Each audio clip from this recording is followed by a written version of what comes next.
Hi, my name is Madison Manus. I'm a GA for the Masters of Library Science department here at ECU. Today I have Dr. Irvine with me to go over some questions about herself as she is new faculty coming into uh, ECU. So our first question is, what brought you into the field of librarianship?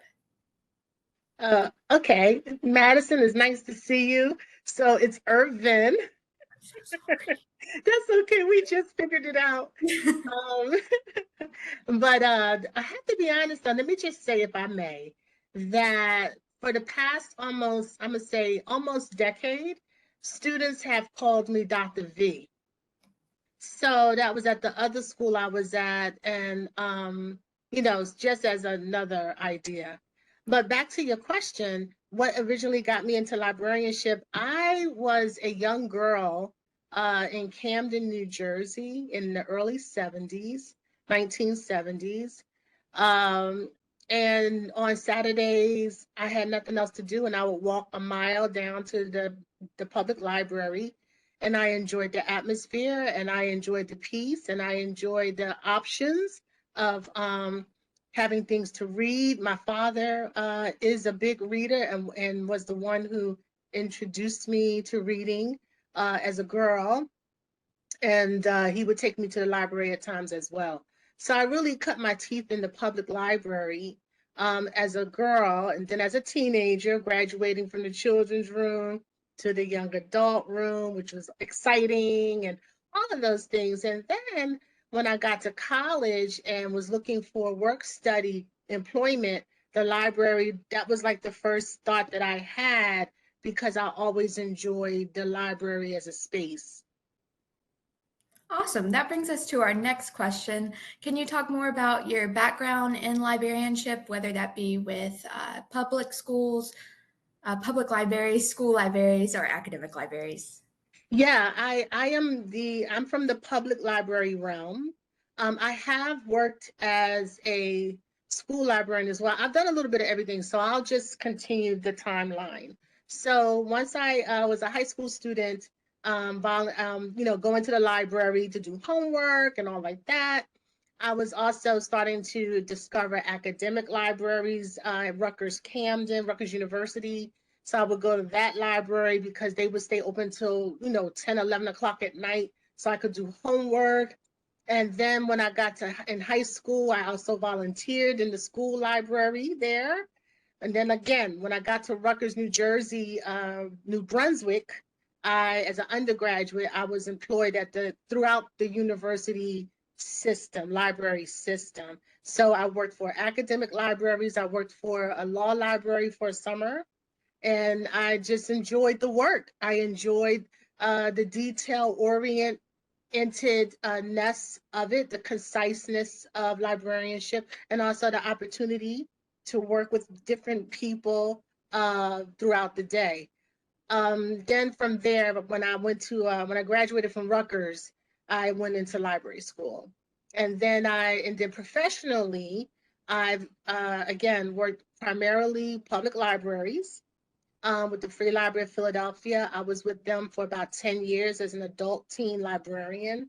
And I also, during that time, also worked for about a year as a school library director for a parochial high school for girls.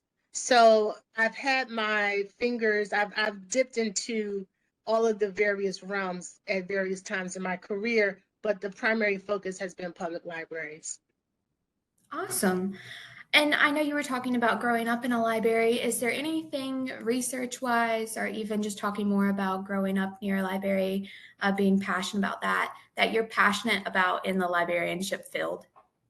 Yes, well, one of the things that once I started working professionally, and also from my experiences as a page, a patron, a library assistant, one of the things that really struck me was the librarians and the professional identity of a librarian. And how does a librarian, a public librarian in particularly, sustain a holistic, healthy identity throughout their career? Because you're dealing with the public. and it can be intense at times. And how do you take care of yourself throughout for a career span? How do you renew yourself? How do you network and connect with others so that you can reflect on your practice? So that was where my research questions began to come or to emerge, just from watching my colleagues do things that made me ask those questions. Awesome. So we're going to switch gears a little bit. We're so excited to have you at Uh, ECU. So we're Thank going to you. I'm talk more. excited. Yeah, we're going to talk more about the students. If you could give any advice to our Masters of Library Science students, what would it be? My advice would be to, so here's what I always tell everyone. When you first come into library school, typically there's two camps. One camp is people who are already working in libraries as staff members, as paraprofessionals, and they're coming to get the degree to, move forward in their career. And then you have the other camp who are coming out of other careers or undergraduate school and just, have a thirst and a curiosity and desire to be in library world. Both camps I have found often will come into library school with a preconceived notion of what librarianship requires. Not necessarily what it is, right? We know what it is as people who go to libraries, people who may have already worked in libraries or are working in libraries. But what does the field as a formal field with a historical, theoretical, and practical foundation dating back centuries, and as some people would say, millennia. And we could get into that conversation of how long libraries have existed. So, what is required? And what is the knowledge base that's required? And what is the agency or the stance that is required in order to be a librarian? And that's very different than being a library patron or being a library staff worker without that background. So my advice to students is come into library school ready to be challenged. What you may think has been easy or commonsensical, there's more. There's more to the technique of it. There's more to the skill and art of librarianship. And you learn, and those are the skills that you learn in your core classes. So that means that those core classes typically are going to be a little more challenging because the point is to change your mind, right? Is to evolve your thinking around what library is and what librarians do. That's a great answer. I I don't know. This is going to get edited out, I know, but I'm a biology master's student at ECU, so it's great to hear different takes from different departments.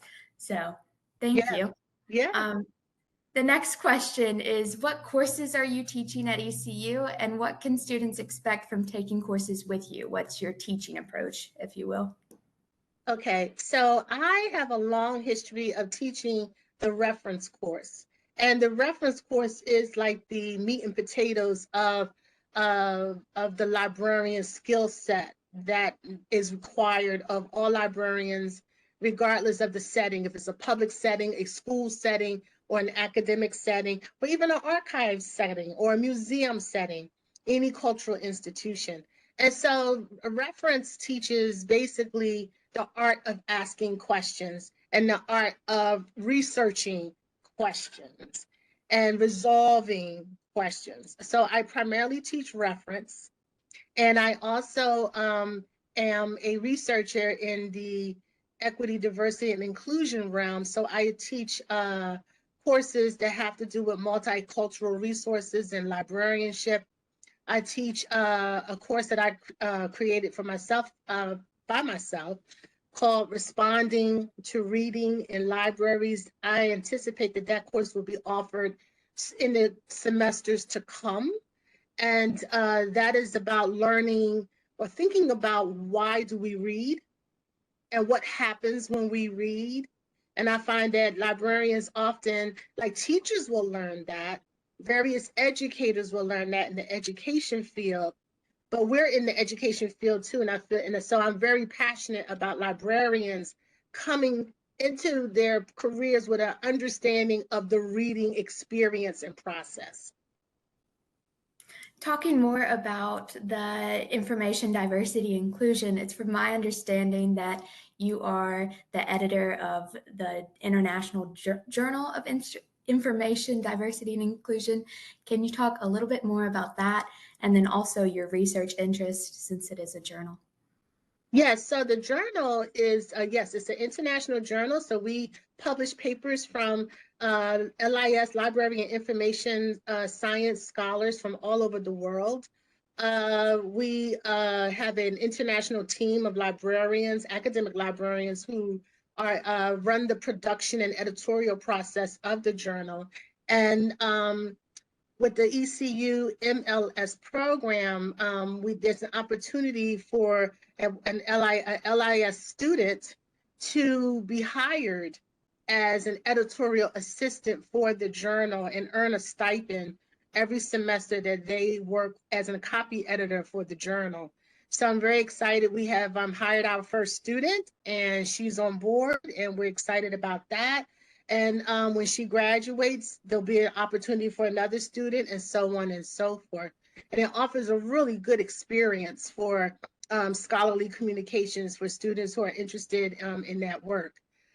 So the journal is peer reviewed. So people, scholars and practitioners publish, and the publications count for tenure and promotion. And it's a newer journal, but it is steadily rising in the ranks for its quality.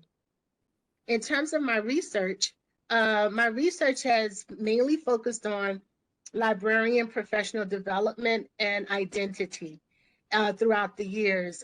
When I was at my previous institution in University of Hawaii, I did research in that realm having to do with Hawaiian values and local values. I'm excited to bring those ideas here to ECU because I am a daughter of North Carolina. All of my ancestors are buried here in East Carolina and in the Piedmont region. And so I'm very interested in bringing those ideas of local values and local ideas into how do we practice and identify as information providers. Well, thank you. Our last question is there anything that your students should know about you before they take one of your classes, or just a fun fact, or anything you want to tell students of the library science program? Well, I always I am rigorous. I will admit. And it's not a matter of being purposefully rigorous. It's just that I have a passion for this profession that has not burned out. I've been in this profession over 35 years, and I am very passionate about librarians being educated and then going out into the world, being as prepared and as excited as they can be. And so in my classes, we engage in good conversations, and there's assignments that will challenge how you think. And they can be fun too. The assignments are often fun and engaging and interesting. So I'm looking forward to working with students who enjoy that kind of challenge. What was the last thing Awesome. you asked me? I'm sorry.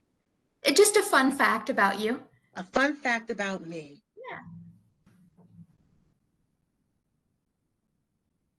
I am fun. Yeah.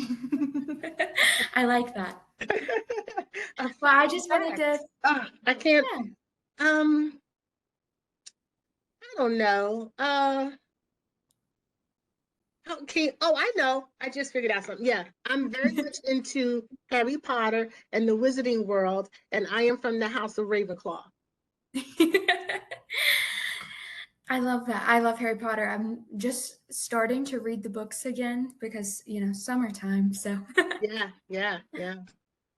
Well, I just wanted to thank you for taking time out of your day. I know I appreciate it. The whole department appreciates it, Oh, and we're no very problem. excited.